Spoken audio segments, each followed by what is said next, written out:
So they're trying to say, Jesus, don't trouble Jesus. The situation is already gone forth. She's already dead. Jesus heard this, and I can imagine Jesus probably looking at him like they was crazy when they said something like that, but he didn't say nothing crazy. He just replied, do not fear, only believe, and she will be saved. Maybe I missed something. Look again in there, because I don't want to make nothing up in front of you. Did Jesus explain anything in between there? Is there any fine print to say, don't worry, brother, I'm getting ready to walk to your house, and when I get there, I'm going to heal, I'm going to speak, and she's going to, there's no fine print there. It's just real simple. It's just do not fear, only believe, she will be saved. You don't know how the rent's going to get paid. You don't know what's going on in your relationship, or if you're going to get a relationship. You don't know what's happening at school sometimes. You don't know what's happening on your job sometimes. You don't understand why somebody close to you died. Do not fear, only believe. Sometimes we want God to give us the full plan. And sometimes we just got to sit back and believe, and that has to be enough.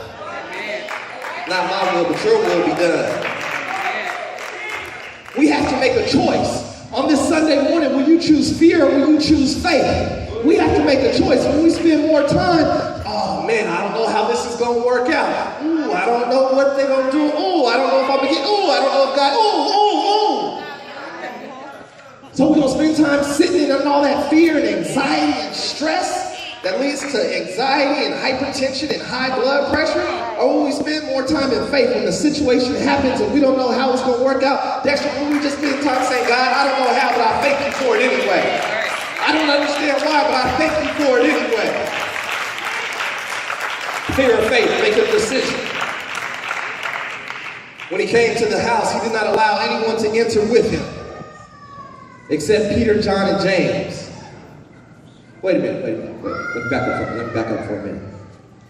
When he said, do not fear, only believe. So the person came and said, your daughter is dead. Jesus said, do not fear and only believe. See, there comes a point in time when we have to make a choice who we're going to listen to. Wait a minute. Are we going to listen to the folks around us that don't quite know how our faith is set up? Are we going to listen to the folks who don't quite understand that we serve a Messiah who they said was dead and wouldn't rise again, and he went and stayed down 3 days, and on Sunday he rose up again? We got to make a decision who we're going to believe.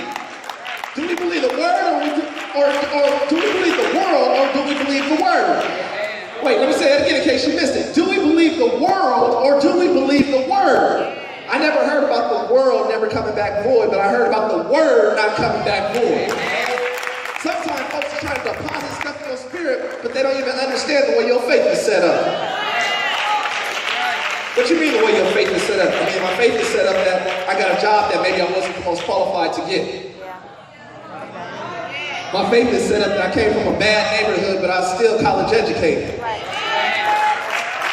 faith is set up that I made some mistakes in life, but yet still he sent somebody to die for my sins. My faith is set up that I didn't have the best credit, but was still able to buy a house. My faith is set up that I came from a long history of folks who have been enslaved, but in spite of that, we're still here today, free and liberated.